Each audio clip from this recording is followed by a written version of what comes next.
Allahun e madhruar e falenderojmë, prej Tij ndihmë, falje dhe udhëzim kërkojmë.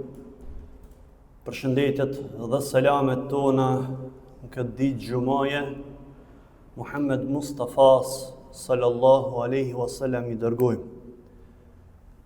Vëllezër besimtar, filluam nga xumaja e kaluar shpjegimin e një sureje të veçantë, surës Yasin, të cilën sure Allahu i madhruar pra e ka zbritur duke qenë pejgamberi alayhi salatu wasalam në Mekë, dhe për të cilën sure pejgamberi sallallahu alaihi wasallam tha se është zemra e Kur'anit.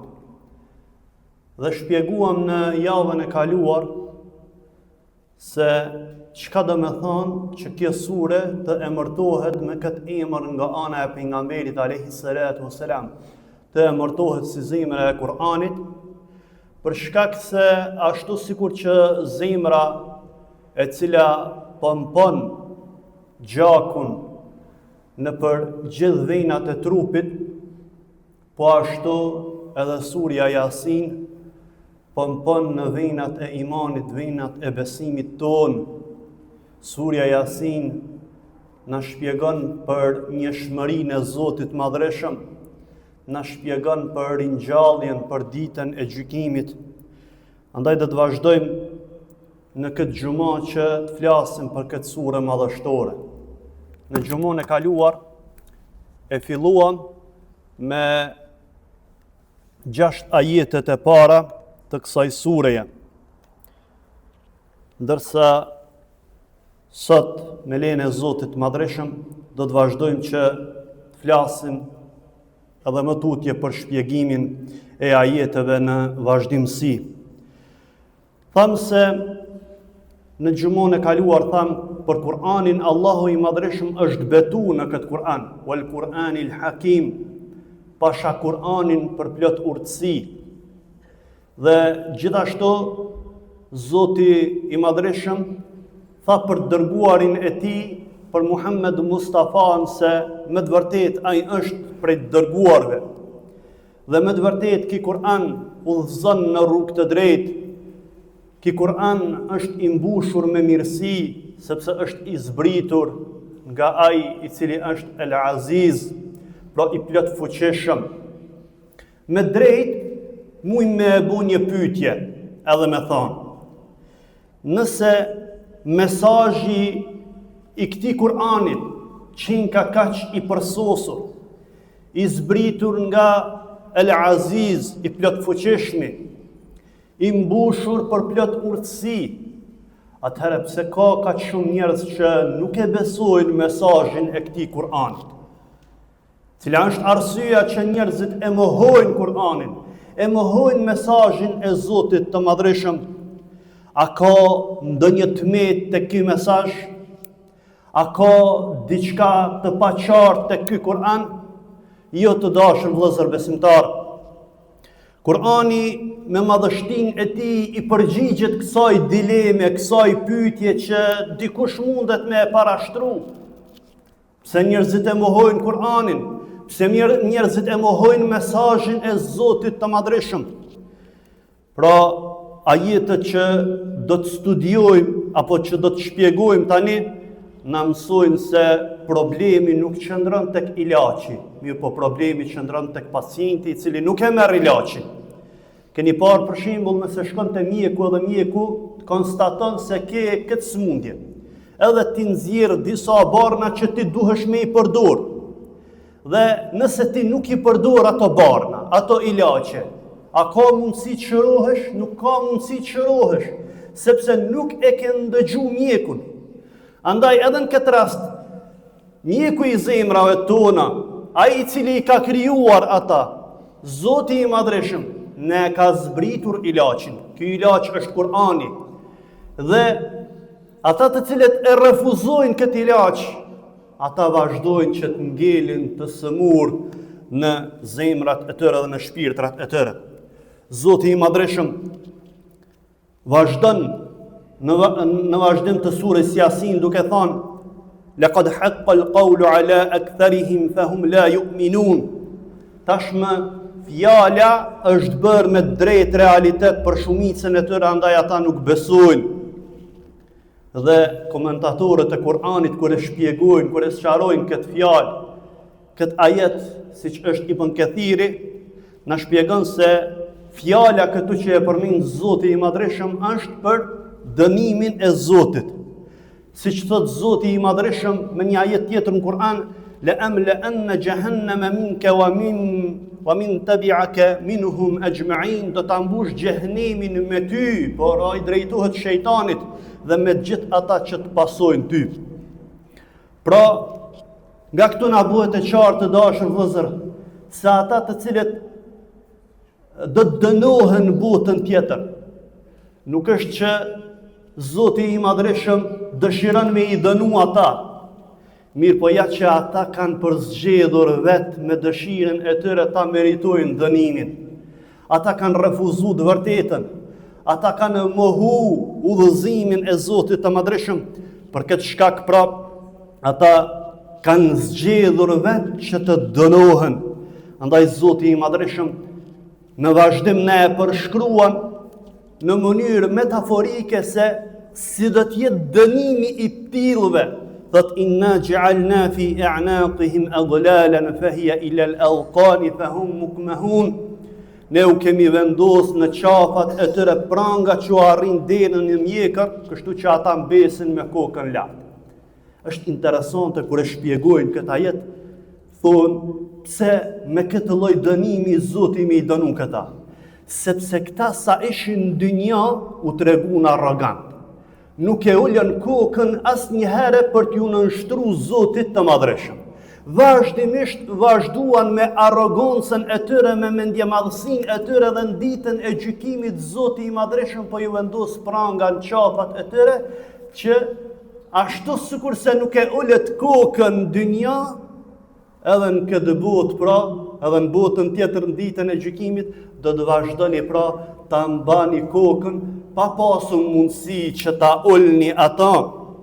Pra arroganca është pranga e parë e cila e pengon njeriu me pranu hakun, me pranu të vërtetën, sepse pranimi i të vërtetës të dashur vëllezër kërkon për ulësi. Të pranosh hakun, të pranosh të vërtetën, kërkon që ti të nënshtrohesh. Ti nënshtrohesh kujna, ti nënshtrohesh Zotit të Madhreshëm. Po mirë, ne edhe në këtë kohë që po jetojmë, pra këtë që i prezantuam, ju drejtohet arabëve të asaj kohe të cilët refuzuan me arrogancën e tyre mesazhin kuranor. Mirë po, këto ajete, sepse ky Kur'an është aktual dhe do të jetë aktual deri në ditën e gjykimit, na drejtohet edhe neve, cilat janë prangat tona moderne që përballen njerëzit. Pra kush janë ato pranga që e pengojnë njeriu me u përul, me ju nënshtru Zotit, me pranu udhëzimin e Allahut të Madhreshëm. E para të dashur vëllezër besimtar është pranga e arrogancës intelektuale. Për shembull dëgjon akademik, dëgjon njerëz ngritur, të cilët kur flasin për fen, për Kur'anin, çka thonë jam shumë i arsimum, jam shumë i moderum me pranu diçka të lashtë, diçka që është prallore, që i ka kalu koha. Pra e konsideron mesazhin e Zotit si diçka të lashtë, si diçka prallë. Kjo është pra prang që e pengon atë, e bën arrogant, e bën mendjemadh me e pranu hakun, me e pranu të vërtetën. Prang tjetër është pranga e materializmit. Pra kur jemi aq të lidhur pas karrierës, aq të lidhur pas pasurisë, pas famës, sa që nuk kena mundësi me e ngrit kokën drejt qiellit, edhe me ul pastaj me u nënshtru atij që ka kriju qiellin dhe tokën. Dhe prang tjetër të dashur vëllezër besimtar është pranga e mëkatit vazhdueshëm. Dikush aq i lidhur është për ndonjë gjunah, për ndonjë mëkat, sa që mëkati e pengon atë me e pranu mesazhin e Zotit të Madhreshëm. Me ju nënshtru Allahut të madhreshëm. Dhe sikur mos mjafton të kjo, Allahu i madhreshëm po e shton edhe një pengesë, edhe një barierë tjetër për këta lloj njerëz të cilët me arrogancën e tyre mohojnë hakun, mohojnë të vërtetën. Thot Zoti: "Waj'alna min bayni aydihim saddan wa min khalfihim saddan fa aghshaynahum fahum la yubsirun." Ne thot ju kemi dhënë para tyre një mur dhe pas tyre një mur dhe i kemi mbulu syt e tyre kështu që ata nuk shohin. Pra, këta njerëz të cilët me arrogancën e tyre nuk e ulin kokën, për këta Zoti i madhreshëm po tregon se janë edhe shkurtpamës. Pra, nuk e shohin të vërtetën sepse para tyre, mbrapa tyre kanë mure që e pengojnë të shohin hakun, të shohin të vërtetën. Dhe kjo verbri është rezultat i drejt për drejt i prangave të arrogancës dhe këmbguljes në mëkatet e tyre. Dhe vëllezër besimtar, pastaj Allahu i madhreshëm i drejtohet pejgamberit alayhi salatu wasalam duke i thënë: "Wa sawa'un 'alayhim a anzartahum am lam tunzirhum la yu'minun."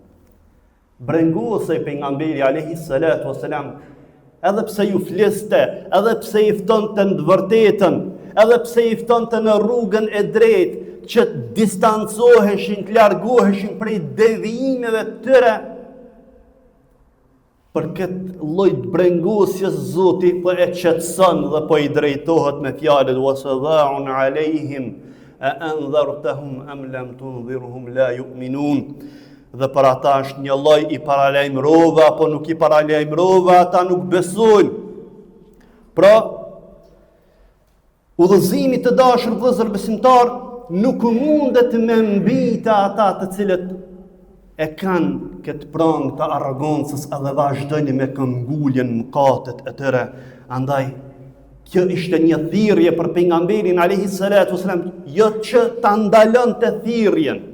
Mirë po, një ngushëllim për ta se ata që po të refuzojnë ti o Muhammed, nuk është kjo si rezultat i dështimit tënd, mirë po është rezultat i gjendjes tyre brendshme. Ata janë arrogant, ata janë mendje mëdhenj, ata nuk e shohin të vërtetën, nuk e shohin realitetin, janë të verbër dhe do të vazhdojnë me këmbguljen mëkatet e tyre.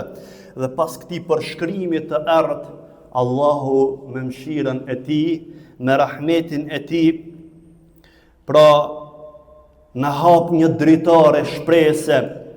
Ai na tregon se cila zemër është e gjallë dhe është e gatshme për ta pranuar këtë mesazh që e refuzojnë disa njerëz me arrogancën e tyre dhe me këmbguljen e tyre në mëkatet e tyre. Kush është ajo zemër që e pranon këtë mesazh kuranor? Vazhdon Allahu dhe thotë: "Innama tunziru man ittaba'a dhikra wa khashiya ar-rahmana bil ghaib, fabashshirhu bimaghfiratin wa ajrin karim." Ti mund ta paralajmërosh vetëm atë që e ndjek për kujtimin dhe i friksohet gjithë mëshirshmit. Pra i friksohet jo vetëm kur është në publik, mirë po bil ghaib, i friksohet edhe kur është në fshehtësi, edhe kur nuk e sheh askush. Ai i friksohet Zotit të Madhreshëm, prandaj jep ati lajmin e mirë për falje dhe shpërblim fisnik. Pra dy kushte nevojiten të plotësohen me qëllim që të pranon një zemër mesazhin e Kur'anit. E para pra të ndjekësh të vërtetën. Në momentin kur të prezantohet haku e vërteta dhe të bindesh se ajo është e vërtetë, ta pasosh atë, pra kjo është ajo zemër e cila reflekton, mendon, e zemër e cila është e hapur ndaj udhëzimit të Zotit. Dhe kushti i dytë është mi u friksu gjithë mëshirshmit në fshehtësi, por kjo është thelbi i sinqeritetit, i ihlasit, sepse ndoshta ka njerëz që në publik të mahnisin me ibadetin e tyre, me adhurimin e tyre. Sa që thua ti, çfarë muslimani që është ky? Mirë po në momentin që jepet mundësia dhe është vetëm, pra ai nuk e ka problem me bo gjunohen. Ai nuk e ka problem me I thy urdhnat e Zotit të Madhreshëm. Andaj, kushti I dytë që u deshka me u plotësu qenka, që njeriu me qenë I sinqert që edhe kur është në vetëmi, edhe kur nuk e sheh askush, e di se është në vëzhgimin e Allahut të Madhreshëm. Ai është duke e vëzhgu, ai është duke e pa për veprimet e tij që I bën. Andaj një person që I kombinon pra këto dy kushte, e ndjek vërtetën dhe tjetra, pra është I sinqert, qoftë kur është në syt njerëzve, po qoftë edhe kur është në vetmi, për këtë njeri Allahu ka një lajm të mrekullueshëm. Falje dhe shpërblim fisnik. Pra, shikoni kontrastin sot të madh që qenka. Para, pas këmi njeriun I cili është I prangosur nga prangat e verbris, për shkak të arrogancës tyre, për shkak të këmbguljes në mëkatet e tyre. Dhe në anën tjetër, vjen personi të cili pason fisnikria, pason falja, për shkak se I respekton këto dy kushte, ndjek të vërtetën edhe është I sinqert, qoftë kur është në publik, qoftë kur është në vetmi, dhe pas kësaj vjen ajeti përmbyllës për këtë xhuma. Me lejen e Zotit do të vazhdojmë ne edhe në xhumat me radhë që të shpjegojmë surën madhështore, surën Yasin, pra ajeti që përmbledh gjithë konceptin e përgjegjësisë dhe na përgatit pastaj për tregimin që do të vjen pas tij, që me lejen e Zotit do ta sqarojmë në xhumën e ardhshme. Thot Allahu I Madhreshëm: Inna nahnu nuhyi al-mauta wa naktubu ma qaddamu wa atharahum wa kulla shay'in ahsaynahu fi imamin mubin. Vërtet, ne ringjallim të vdekurit dhe shënojmë atë që kanë bërë dhe gjurmët e tyre gjithashtu, dhe çdo gjë ne e kemi llogaritur në një regjistër të qartë. Pra, ky ajet ka një oqean me kuptime. E para, Allahu I Madhreshëm po thot, ne gjithsesi do t'i ringjallim të vdekurit. Pra, kjo është përgjigje direkte ndaj atyre që mohojnë mesazhin e Zotit, mohojnë ringjalljen, mohojnë pra se me të vërtet një ditë kanë për dalë para Zotit Madhreshëm, dhe Allahu I Madhreshëm ja u përkujton atyre dhe neve se ai që mundet me gjallëru një zemër të vdekur me udhëzim, sigurisht që mundet me gjallëru edhe një trup të vdekur për ta gjykuar pastaj. Dhe e dyta, Allahu I Madhreshëm në këtë ajet tha: dhe shënojmë atë që ata kanë bërë. Çdo namaz që e ke fal, çdo agjerim që e ke agjeru, çdo sadaka që e ke dhënë, apo anasjelltas, edhe ata të cilët nuk e kanë fal namazin, edhe ata të cilët kanë këmbgul mëkatet e tyre, kanë vazhduar me bërjen e gjunaheve, edhe për ta pra do të shënohet pra çdo gjë, asgjë nuk mundet me u harru atë ditë. Dhe tjetra, Allahu po thotë, do t'i theksojmë, do t'i shënojmë edhe gjurmët e tyre. Kjo do të thotë se Allahu I Madhreshëm nuk regjistron vetëm veprat tona, mirë po Allahu I Madhreshëm regjistron edhe atë që lëm pas, siç ka thonë pejgamberi alayhi salatu wasalam, kushdo që e fillon një traditë të mirë, dhe pas kësaj njerëzit e ndjekin atë traditë të mirë. Thot pejgamberi alayhi salatu wasallam, do të ketë shpërblim për të dhe shpërblimin e kujdo që e praktikon atë pas tij. Me u bë shkakti, me u bë sebeb për një punë të hajrit, për një punë të mirë, edhe pas kësaj ajo puna që ti e nise, vazhdoj njerëzit me e bën atë punë, pjesë shpërblimeve do të kesh të në vazhdimsi për aq kohë sa ekziston edhe bëhet ajo punë. Dhe anasjelltas po thot pejgamberi alayhi salatu wasalam, dhe kushdo që e fillon një traditë keqe, do ta ketë barën e mëkatit të asaj tradite, të asaj pune të keqe, dhe barën e kujdo që e praktikon ata. Pra, pa morrim shembull konkret, Zoti i Madhërisht në Kur'an na flet për dy bijtë e Ademit. Njëri prej tyre u bë vrasës. Dhe çka tha pejgamberi alayhi salatu wasalam, çdo vrasje që bëhet në tokë, deri në ditën e gjykimit, një pjesë në katit do ta ketë biri i Ademit, sepse ishte i pari që e nisi punën e keqe. Shikoni, do të thotë dallimin, çka do të thonë me u bë sebeb, me u bë shkak për një punë të hajrit, për një punë të mirë, dhe pastaj ajo punë e mirë me u pasu, dhe shikoni çka do të thonë puna e keqe me u bë sebeb për një punë të keqe, dhe pas kësaj me u vazhdu ajo punë e keqe. Pra, nëse e bë sebeb për të mirën, ke me u shpërbly, dhe nëse e bë sebeb për të keqen, ke për tu dënu. Andaj të dashur vëllezër besimtar, këto ajete që i prezantuam nuk janë thjesht një përshkrim i traditës kurejshve të Mekës, të cilët mohuan mesazhin kuranor, mirë po ata janë një pasqyrë e përjetshme në të cilin secili prej nesh duhet me shiku vetveten. Pra, kjo pasqyri paraqet dy portrete. Portretin e zemrës së brangosur, e prangosur nga arroganca, nga mendjemadhësia, nga këmbulja në mëkat, dhe tjetra portretin e zemrës së gjallë që e ndjek të vërtetën dhe i friksohet Allahut, edhe kur është publik, edhe kur është në fshehtësi. Pyetjen që ne ja bojmë sot me drejt vetës tonë është, cilit portret i ngjajmë ne? A i ngjajmë që ati portretit të parë që vazhdon me arrogancë, me mohu të vërtetën, edhe vazhdon me këmbguljen në kat, apo i ngjajmë portretit dytë që do të vazhdojmë që ta ndjekim të vërtetën dhe t'i friksohem Allahut dhe t'jemi të sinqertë. Allahu na boft prej portretit dytë, prej të sinqertëve, ata të cilët e ndjekin rrugën e drejtë. Amin, amin. Walhamdulillahi rabbil alamin.